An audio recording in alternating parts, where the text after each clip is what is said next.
What's up YouTube, Jimmy the Inferno here. I have a top 10 list of Xyz monsters.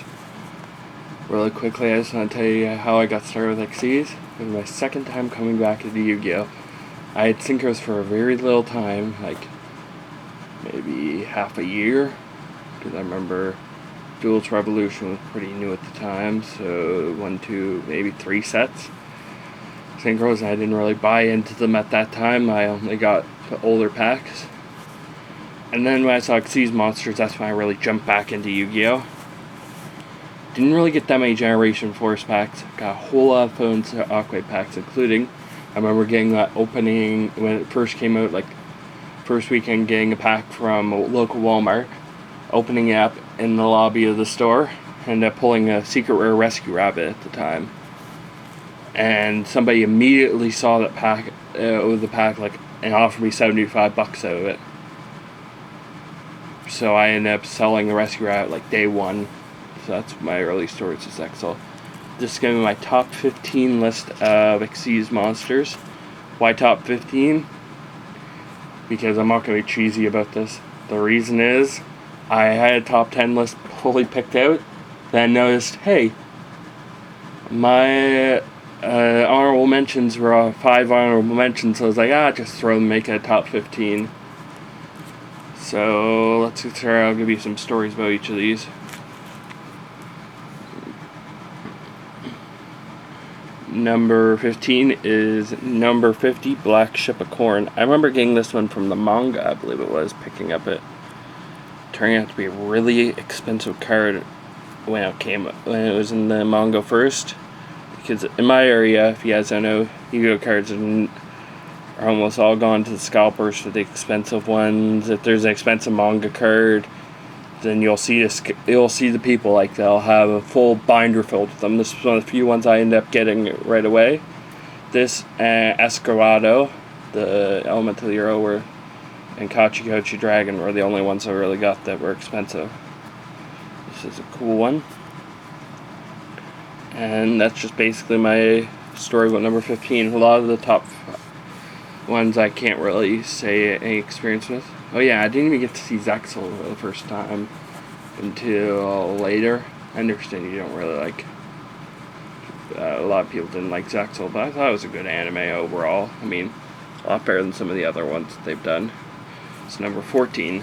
So I would show you my other versions, but I only have the Ghost Rare, because I really love Ghost Rares.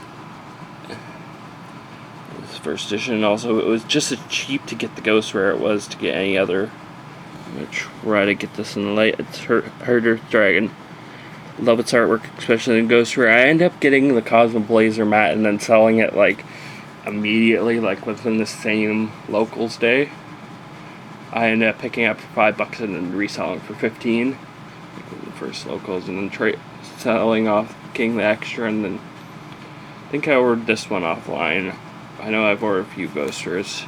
This is also the first time I started ordering cards offline instead of just pulling wherever I got. And also the first time that I built meta decks, which the 2 meta decks I ended up having were Galaxies, which I had this in because you could quite often rank up, or you could level up your Muns in level 9, and there was no other bear level 9s really at that point in time. So that's my number 14. Number 13, Kachikochi Dragon. A lot of people don't even know what this does. It's basically like a BLS. Allows you to attack twice. It's quite good if you get early game. Somebody plays something that's just like, bam, you attack them twice. It's basically a really cool looking monster. I thought it was going to be a Earth monster when I first saw, and a Rock monster when I first saw it, and then it turned out to be a dragon, and it's just like, oh, it looks real nice. Go to number 12, which is Hieratic Dragon of a Tomb. I ended up pulling this one quite early also. It was in Hieratic tin, ironically, and I have 2 of these. One of them, this was one of those cards that was also pretty expensive because a lot of people wanted it for Hieratic decks, Chaos Dragons, you kind of needed it. And I ended up reaching like $20, and I didn't want to sell because I really loved the artwork, and I ran Hieratic for the longest time. because I had most of the cards. I mean, so you don't need to run them all the $80, $90 cards, but if you have them, it's good. It'll still work. Let's get to the number 10 slot, which I'll admit I was a rarity whore with one deck. And that deck was the Galaxy Eyes. As you can see, I have all 3 rarities of the Tachyon Dragon. This is the last real card I got in any rarities, because I quit right after this set. Or it might have been Judgment. I think it was Judgment of the Light that was my last set that I saw, and then I quit out after that because it was just getting too fast for me. It's always a good card to get. It just negates everything pretty much. I remember. Yeah. Basically negates a lot of effects. It's always a good card to pull out on your opponent. It's just like, bam. It's not one of those win condition cards though. There was one other one in this deck that was win condition that you might see later. Number 9 is Soul of the Silver Mountain.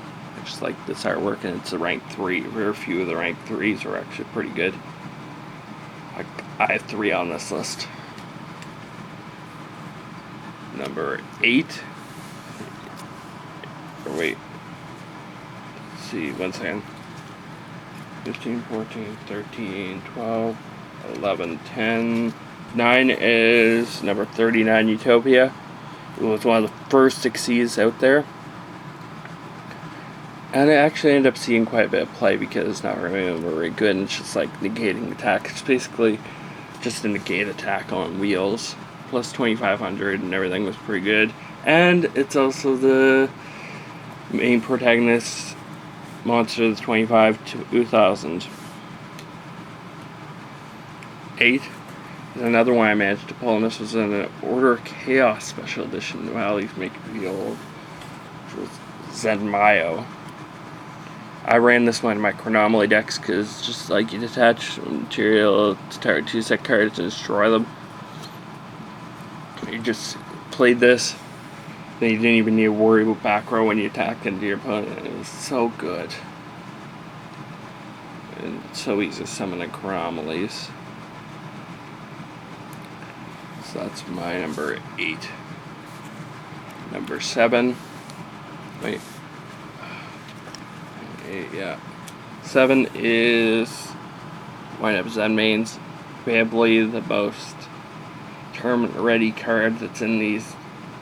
I don't have Silent of the Dark because I never really played it. I couldn't afford it, to be frank. This one came out in, I want to say Photon Shockwave, but I'm probably wrong about that. I know it was a secret rare when it first came out. I got it when it was the tin super rare, and then I ended up getting gold rare later. It looks so much nicer. Just really nice with that. And it's just you just light in your defense mode, and your opponent can get rid of it pretty much.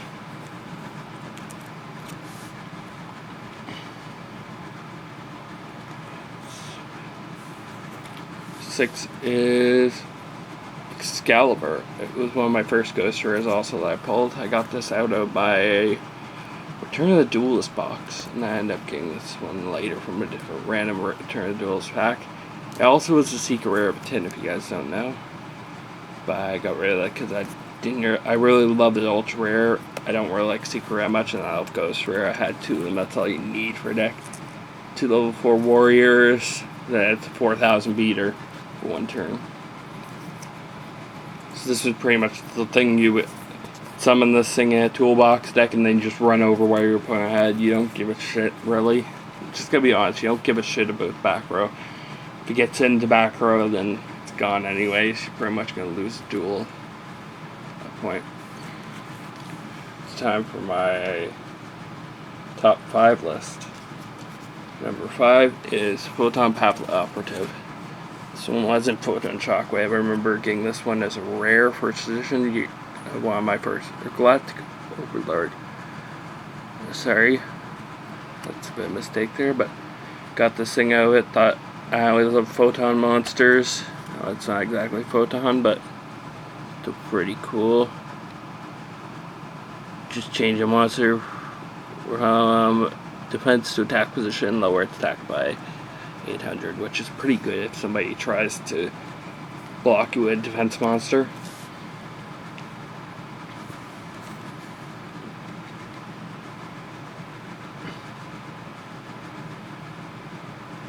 Next one is going to be number 4 on the list, which is Biolon's Sigma. I ended up getting this one out of a Hidden Arsenal pack. Arsenal 6 or something, I think it was, but it was one of those cards that you play, you pretty much, when it's a change of heart, you basically take your opponent's monster, equip it to this thing, then it can run over anything with the same attribute. So, it's one of those, I know a lot of people love Shockmaster running that, being their one that if you had 3 monsters on the field. I found this was so much better in a lot of decks. I know Shockmaster basically shut down all the opponent's plays, but this thing shut them down unless they can manage to get rid of it with popping it or something. You were going to win the game every single time you attach it, because a lot of them were Mermails, Fire Fists, Galaxy monsters. A lot of them didn't run more than one attribute, and then when you equipped that, then you got their monster, and you got to be able to run over all their things. Just a self-explanatory card. Number 3 is a tin card, which it was really good. Starliege Paladynamo. This was another card that was Kite. Took 2 level 4 light monsters to summon. Basically, you can target one opponent's monster, and then for the price of 2 Exceed material, basically you make the monster dead weight. It's self-explanatory with a lot of these Exceeds. Basically, you play this thing, no matter what the monster is, you basically say, no you. Basically, they have a 5-god dragon. You activate this thing, it goes to 0 attack and loses its effects.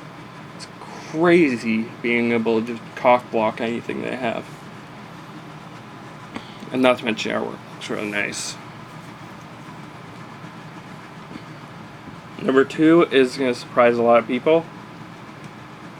It is what I had for the longest time from Return of the Duelist onwards. It was my favorite Xyz monster, except for one, which was Crystal Chromoly, Crystal Crotonaut. A lot of people know me, I don't like psychic monsters because they're a new type. But I found this card was so good. I don't even remember what the heck it did. Target for attack, you can attach one to your monster, can't be destroyed by battle, and your opponent takes any battle damage. So basically, this is going to be a magic cylinder on steroids. And a lot of people, they'll just attack right into it, not knowing what the heck that you have, because nobody ever sees this thing. It's so good. I just love its effect. And my number 1 will not surprise anybody. You saw earlier how I was a rarity whore for Tachyon Dragon. I was a rarity whore for Galaxy Eyes. I have 2 of the Ghost Rare ones. I would love a 3rd, or an Ultra Rare, but Ultra Rares you can't find those anymore. My number 1 was my Neo Galaxy Eyes Tachyon, or my Neo Galaxy Eyes Photon Dragon. And a lot of people like that one that came out in the later sets, but I didn't get into that because I didn't have it. I wasn't dueling when that set came out, so I didn't want to spend the $20 or something to get that card then. But this one, I ended up pulling this before the card even came out here in Canada, because sneak peeks are a little bit weird, at least in my area. They're usually a few days after a sneak peek, and I was on a trip to New York and Boston at the time. I ended up getting a random pack from a Boston market thing, which was brand new at the time. First, I pulled this Galaxy Eyes card. I was like, whoa, how the hell can I summon that thing 2 level 8? Or make 3 level 8 monsters. But it's actually quite easy to do with your photons. Basically, drop with the Photon Knights. And it comes up pretty easily. Like, I can summon this probably 7 out of 10 times in my Photon deck. And win the duel.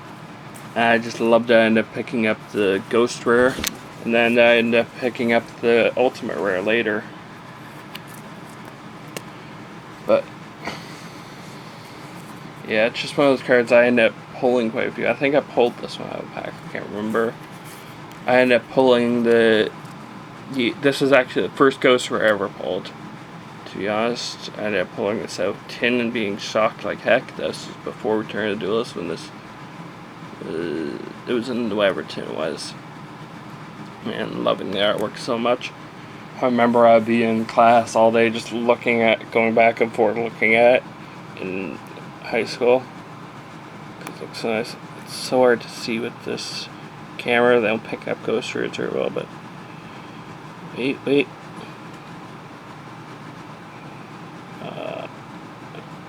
There you go. Looks really nice. Ghost Rare. Oh, I hope you guys like my top 10 list. By no means are these meta or anything. Sometimes they're not even that good. A lot of people don't play those Sword Summon. But for me, this represents basically it represents the Blue Eyes Ultimate. I end up liking Galaxy Eyes a hell of a lot more than I liked the Blue Eyes, which was my favorite card until Zexal rolled around. And then now Galaxy Eyes Photon Dragon's my favorite card, and this is one of my top 10. So I hope you guys like this video. Tell me what you guys think. Jimmy the Infernape signing out.